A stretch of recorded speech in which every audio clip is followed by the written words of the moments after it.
नमस्कार दोस्तों, sky classes में आपका स्वागत है।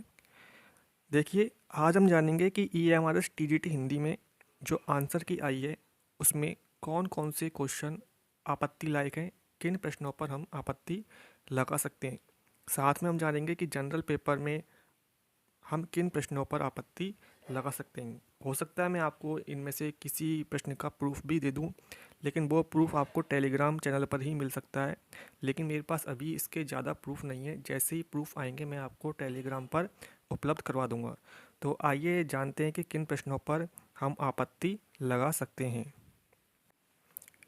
देखिए मित्रों, ये ईएमआरएस टीजीटी हिंदी का पेपर है, जिसमें से सबसे पहला भाग है सामान्य जागरूकता। तो इसमें जो भी आंसर की आई है एकदम करेक्ट है। इसमें कोई भी प्रश्न ऐसा नहीं है जिसमें हम आपत्ति लगा सकें। तो पूरे के पूरे 10 प्रश्न इसमें सही दिए हैं ईएमआरएस ने। नेक्स्ट है तर्क क्षमता, रीजनिंग। रीजनिंग वाले पार्ट में भी सभी प्रश्नों के आंसर ईएमआरएस ने ठीक दिए हैं। ये पीडीएफ जो मैंने बनाई है काफ़ी जल्दबाजी बनाई है, इसलिए आपको थोड़ा कटी फिटी दिख सकती है।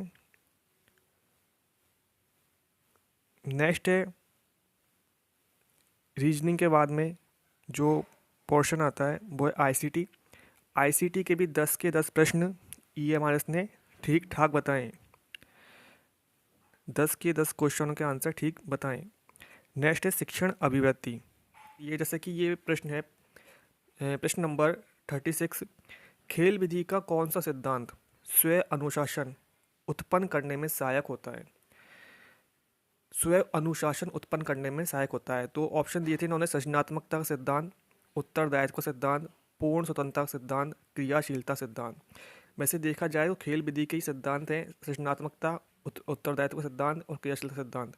ये तीनों ही स्व स्व अनुशासन उत्पन्न करने में सहायक हैं। जबकि पूर्ण स्वतंत्रता सिद्धांत, ये कोई सिद्धांत खेल विधि का है ही नहीं कि बच्चे को बिल्कुल ही पूरी तरीके से स्वतंत्र कर दिया जाए। तो इसका आंसर होना चाहिए था उत्तरदायित्व का सिद्धांत, या फिर तीनों में से कोई सा भी सिद्धांत। इसका मैं आपको प्रूफ दे सकता हूँ, तो आप टेलीग्राम से जुड़ जाइएगा। इसका मैं आपको प्रूफ दे दूंगा। और ये प्रश्न एक बार आ चुका है किसी एग्ज़ाम में, शायद DSSB के एग्ज़ाम में आ गया है 2018 में। तो इसका मैं प्रूफ आपको टेलीग्राम पर डाल दूंगा। अगर आपको इसका प्रूफ लगाते हैं DSSB के एग्ज़ाम के आंसर के अकॉर्डिंग, तो आपको ये इसका बोनस अंक मिल जाएगा। ठीक है, देखिए मैंने ये किसी साइट से लिया था ये प्रश्न। ऐसा का ऐसा ही प्रश्न आ गया है DSSB PRT ऑफिशियल पेपर 10 नवंबर 2018 को हुआ था सेकंड शिफ्ट में। खेल विधि का कौन सा सिद्धांत छात्रों में आत्म अनुशासन जागृत करने में मदद करता है? सेम क्वेश्चन है ये। स्व अनुशासन या आत्म अनुशासन एक ही बात होती है। ऑप्शन इन्होंने दिए थे जिम्मेदारी सिद्धांत, जिज्ञासा का सिद्धांत, सृजनात्मकता का सिद्धांत और गतिविधि का सिद्धांत। तो DSSB ने इसको माना था जिम्मेदारी का सिद्धांत। जिम्मेदारी सिद्धांत या फिर उत्तरदायित्व सिद्धांत एक ही इसका क्वेश्चन है ये। तो आप इसको लगा सकते हैं, इस पर रेट लगा सकते हैं। तो मैं मानता हूँ 100% इस पर आपको बोनस अंक मिल जाएंगे, यानी कि उत्तरदायित्व का सिद्धांत ये सही माना जाएगा। ठीक है, आगे चलते हैं। अब बात करते हैं हम अब मेन पेपर हिंदी के बारे में। हिंदी में इन्होंने हद कर दी, गलत क्वेश्चन की भरमार है। जाने कितने ही प्रश्न इन्होंने गलत दिए हैं। तो देखते हैं हिंदी में कौन कौन से प्रश्न इन्होंने गलत इनका आंसर दिया है। तो क्वेश्चन नंबर 41, 42 यहाँ तक तो बिल्कुल ठीक है, इधर बिल्कुल ठीक है। आगे चलते हैं। देखिए मैं आपको डायरेक्ट क्वेश्चन पर लेकर आया हूँ। जैसे कि क्वेश्चन नंबर 63 है, भारत सरकार द्वारा 1986 में लाई गई शिक्षा से संबंधित नीति का नाम है। तो इन्होंने माना है उस नीति का नाम था शिक्षा, नई शिक्षा नीति। अब भैया नई शिक्षा नीति, जितनी भी शिक्षा नीति आएंगी वो सभी नई ही कहलाएंगी। जैसे कि नई शिक्षा नीति 2020 भी, उसको भी नई शिक्षा नीति कहते हैं। अगर 5 साल बाद एक और नीति आ गई तो वो भी नई शिक्षा नीति कहलाएगी। तो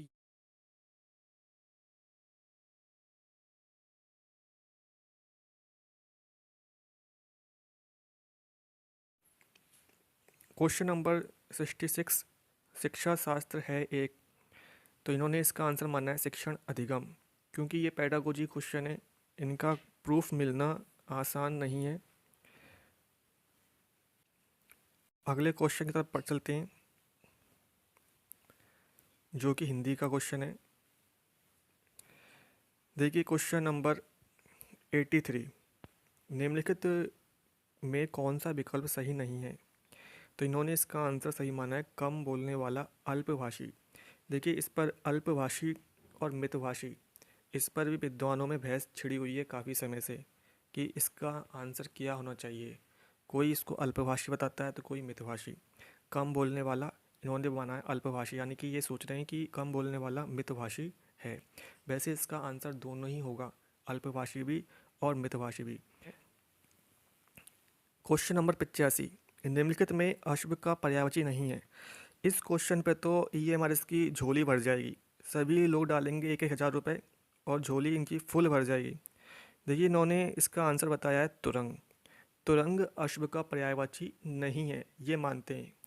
अब पता नहीं क्या खा के इन्होंने या क्या पी के इन्होंने इसका आंसर दिया है। तुरंग, तुरंगम, बाजी और है, जबकि अश्व का पर्यायवाची यानी घोड़े का पर्यायवाची ये चारों ही हैं। तुरंग भी है, तुरंगम भी है, बाजी भी है। इसका मैं आपको प्रूफ ज़रूर दूंगा टेलीग्राम पर, तो बने रहिए। लेकिन इसका आपको प्रूफ ज़रूर लगाना है, ये मत सोचिएगा कि कोई और लगा देगा। अगर आप नहीं लगाओगे तो इसका आंसर तुरंग ही मान लिया जाएगा। नेक्स्ट क्वेश्चन की तरफ चलते हैं। ये देखिए क्वेश्चन नंबर 86, निम्नलिखित शब्दों में तत्सम शब्द नहीं है। तत्सम शब्द पूछा गया, तत्सम शब्द नहीं है, यानी कि इनका अर्थ है, ये पूछ रहे हैं कि इन चारों में से तद्भव शब्द कौन सा है। ये भी हम सोच सकते हैं। तो तद्भव इन्होंने माना है राय, ठीक है, राय माना है। तो क्या पिता, पिता कैसा शब्द है? पिता तत्सम है कि तद्भव है? देखिए राजा एक तत्सम शब्द है और राजा का तद्भव होगा राय, या फिर राज्ञ भी मान सकते हैं, ठीक है। कवि एक तद्भव शब्द है, ठीक है, कवि एक तत्सम शब्द है। अब चलते हैं पिता की ओर। तो पिता कैसा शब्द है? पिता एक कैसा शब्द है? तद्भव शब्द है। और पिता का तत्सम होता है पितृ। पिता का पितृ तत्सम होता है पितृ। तो ये भी, इस पर भी आप ऑब्जेक्शन लगा सकते हैं, इस क्वेश्चन पर भी, ठीक है। इसका आंसर दो मान सकते हैं, राय और पिता, ठीक है। चलते हैं नेक्स्ट प्रश्न की ओर। अंग्रेजी, अरबी पसंद होना दुष्कर। देखिए क्वेश्चन नंबर 91, निम्नलिखित में एकार्थी शब्द है, यानी कि जिसका केवल एक ही अर्थ है, वो शब्द कौन सा है? भैया इन्होंने माना है मित्र। मित्र एक एकार्थी शब्द है, जबकि ये चारों शब्द ही अनेकार्थी शब्द हैं। मत, मित्र, दक्षिण और पद। इसका भी मैं प्रूफ दे सकता हूँ। मित्र के अनेकार्थी शब्द होते हैं सूर्य, सखा और अन्य शब्द भी हैं, जबकि दक्षिण, पद और मत के तो हैं ही अनेकार्थी शब्द। तो इस पर भी आप ऑब्जेक्शन लगा सकते हैं कि मित्र, ये चारों ही शब्द कैसे हैं? अनेकार्थी शब्द हैं, ठीक है। आप बने रहिए और टेलीग्राम से जुड़ जाइएगा, यहाँ पर आपको प्रूफ मिल सकते हैं कुछ प्रश्नों के। चलते हैं नेक्स्ट प्रश्न की ओर। यहाँ तक तो सही है। देखिए क्वेश्चन नंबर 108, संविधान के किस अनुच्छेद में हिंदी को संघ की राजभाषा स्वीकार किया गया है? अनुच्छेद 42, 43, 40, 41। इन्होंने माना है अनुच्छेद 43।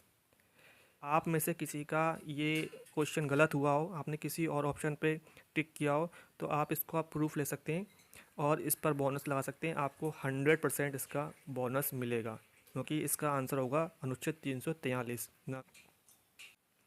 चलते हैं नेक्स्ट प्रश्न की ओर। नेक्स्ट क्वेश्चन है, देखिए क्वेश्चन नंबर 117। इसमें पूछा गया है कि निम्नलिखित में से असंगत युग्म छांटना। तो उज्बक, पांडे, बच्चन, शर्मा, उग्र की सही है। विशाख, जयशंकर प्रसाद की सही है। अब जो स्टूडेंट थे उनको दो क्वेश्चनों में कन्फ्यूजन था कि कर्ण सेठ गोविंद दास और सागर विजय लक्ष्मी नारायण मिश्र। तो इन्होंने इसका सही आंसर माना है लक्ष्मी नारायण मिश्र। तो बिल्कुल ठीक है, सही माना इन्होंने। लेकिन जो ये रचना है सागर विजय, ऐसी कोई रचना हिंदी साहित्य में है ही नहीं। रचना है, रचना का नाम है सगर विजय। सगर विजय, ठीक है। और ये रचना है, लेखक है इसके उदय शंकर भट्ट। इसके लेखक हैं उदय शंकर, उदय शंकर भट्ट इसके लेखक हैं। तो जैसे कि स्टूडेंट सोचते हैं उनको एक एक नंबर के लिए बड़ी मेहनत करनी पड़ती है एग्ज़ाम के समय, कि कहीं क्वेश्चन गलत ना हो जाए, सही की बात तो छोड़ो, कहीं गलत ना हो जाए, गलत टिकने लग जाए। अगर किसी को ये पता होगा कि सगर विजय, जो सगर विजय रचना है वो उदय शंकर भट्ट की है, तो वो बिल्कुल श्योर हो गया होगा कि ये लक्ष्मी नारायण मिश्र की नहीं है। और उसको नहीं पता कि लक्ष्मी नारायण मिश्र की कौन सी रचनाएं हैं, तो वो डेफिनेट सागर विजय पर ही टिक करके आया होगा। लेकिन इतनी बड़ी गलती ईएमआरएस कैसे कर सकता है, क्योंकि यहाँ पर ना तो हिंदी और इंग्लिश वाला पोर्शन है कि इंग्लिश में जाके देख लें कि इंग्लिश को सही मानते हैं। केवल एक ही लाइन है, सगर विजय सागर विजय, इसको ही देखना पड़ता है स्टूडेंट को। तो ये भी बहुत बड़ी गलती है। तो आप अगर चाहें तो इस पर भी रेट लगा सकते हैं, ठीक है। आगे के सभी क्वेश्चन ठीक हैं। ये तो एक क्वेश्चन अभी हमने देखा था, जैसे कि राष्ट्रीय शिक्षा नीति वाला 1986 वाला, आप उसके ऊपर ऑप्शन ला सकते हैं ये कहकर कि ये जो सिलेबस में ही नहीं था, क्योंकि सिलेबस के हिंदी वाले पोर्शन में दे रखा था इन्होंने, और हिंदी वाले पोर्शन में एनईपी 2020 दे रखा है, न कि एनईपी या राष्ट्रीय शिक्षा नीति 1986 दे रखा है। तो इस पर ये ऑप्शन आ सकते हैं कि ये सिलेबस के से बाहर है, आउट ऑफ सिलेबस क्वेश्चन दिया है आपने, ठीक है। चलते हैं नेक्स्ट क्वेश्चन की तरफ। देखिए ये हिंदी वाला क्वेश्चन पोर्शन है जो वो पूरा हुआ। आगे चलते हैं इंग्लिश वाले की तरफ। इंग्लिश में काफ़ी स्टूडेंट्स को रुलाया है, जिसमें ये क्वेश्चन था क्वेश्चन नंबर 125। इसमें छांटना था कि ये कौन सा टेंस है। कई विद्वान बता रहे थे अंत तक कि इसमें माना जाएगा पास्ट परफेक्ट टेंस, जबकि ईएमआरएस ने मान लिया है प्रेजेंट परफेक्ट टेंस। और हमारा मानना है कि इसमें बोनस मिलना चाहिए। ना तो ये पास्ट परफेक्ट का उदाहरण है, ना ही प्रेजेंट परफेक्ट का उदाहरण है, ये पास्ट पार्टिसिपल टेंस है। अगर इसके आगे Ram should have gone to the market, अगर इससे पहले अगर पास्ट परफेक्ट का सेंटेंस होता तो ये पास्ट परफेक्ट में आता पूरी तरह से। लेकिन इसके आगे कोई टेंस नहीं है, ये पास्ट परफेक्ट टेंस के आगे का पोर्शन है, ठीक है, समझ रहे हैं ना। तो ये इस पर बोनस मिलना चाहिए। अगर प्रेजेंट परफेक्ट इन्होंने माना है तो कई स्टूडेंट अंदर हो गए इस भर्ती के अंदर जो बाहर हो रहे थे, और जिन्होंने पास्ट परफेक्ट माना है वो बाहर हो चुके हैं। तो मेरा मानना ये है कि इस पर जब भी आप ऑब्जेक्शन लगाएं तो ये कहकर ऑब्जेक्शन लगाएं कि इसको बोनस मिलना चाहिए, यानी सभी को एक अंक प्रदान होना चाहिए, ठीक है। नेक्स्ट क्वेश्चन, बात करते हैं हिंदी के पोर्शन की, जनरल हिंदी। इसमें किन क्वेश्चन पर ऑब्जेक्शन लग सकता है। तो क्वेश्चन नंबर 135, निम्नलिखित में तत्पुरुष समास नहीं है। तो इन्होंने माना है कि नराधम में तत्पुरुष समास नहीं है, जबकि नराधम में तत्पुरुष समास है। इसमें समास है अधिकरण तत्पुरुष समास, अधिकरण अधिकरण तत्पुरुष समास है नराधम में। जबकि जल पिपासु में तत्पुरुष समास नहीं है, इसमें कर्मधारय समास है। तो इस पर आप ऑब्जेक्शन लगा सकते हैं और 100% इस पर बोनस अंक मिल सकता है, या फिर इसका आंसर चेंज हो सकता है। बात करते हैं आगे, तो यहाँ पर बिल्कुल ठीक है। सोने में सुहागा मुहावरे का सटीक अर्थ है। इन्होंने माना है अच्छी चीज़ का और अच्छा हो जाना और लाभ का दोगुना हो जाना। वैसे दोनों ही आंसर्स के ठीक है, लेकिन इन्होंने एक माना है अच्छी चीज़ का और अच्छा हो जाना। बात करते हैं आगे, हिंदी जो रीजनल हिंदी थी, इसमें किन प्रश्नों पर आपत्ति लग सकती है। तो इसमें कोई प्रश्न ऐसा नहीं है जिस पर आपत्ति लगा सकते हैं, सभी प्रश्न इस पर ठीक दिए गए हैं, सभी के आंसर ठीक है। कुछ स्टूडेंट कह रहे थे कि क्वेश्चन नंबर 143 पर आपत्ति लग सकती है। आशा से अधिक आशातीत, बिल्कुल ठीक हो। आँखों के सामने प्रत्यक्षदर्शी नहीं होता है। आँखों के सामने इसका मतलब होता है प्रत्यक्ष। प्रत्यक्षदर्शी गलत है, तो इस पर आपत्ति नहीं लग सकती। ठीक है, तो ये थे अपने EMRS TGT हिंदी का पेपर के आंसर की किन किन प्रश्नों पर ऑब्जेक्शन लग सकते हैं। देखिए, जिन प्रश्नों पर मेरे पास में प्रूफ है, मैं आपको टेलीग्राम पर उसका प्रूफ दे दूंगा। 1,000 रुपये जो फ़ीस रखी गई है वो काफ़ी ज़्यादा है, इसलिए मेरा मानना यह है कि आप स्टूडेंट इकट्ठे होकर किसी प्रश्न पर ऑब्जेक्शन लगा सकते हैं, पैसों को इकट्ठा करके 100 रुपये, 200 रुपये, क्योंकि एक ही व्यक्ति अगर ऑब्जेक्शन लगाएगा सभी प्रश्नों पर तो काफ़ी नुकसान हो सकता है उसको। तो ऑब्जेक्शन लगाना ज़रूरी है। अगर 4-5 हज़ार रुपये लगाकर आपको सरकारी नौकरी मिल सकती है ऑब्जेक्शन लगाकर, तो इसमें कोई बुरी बात नहीं है। तो जितने भी प्रूफ मुझे मिलते हैं तो मैं आपको टेलीग्राम पर उसकी सूचना दे दूंगा। तो मिलते हैं नेक्स्ट वीडियो में, तब तक के लिए जय हिंद, जय भारत।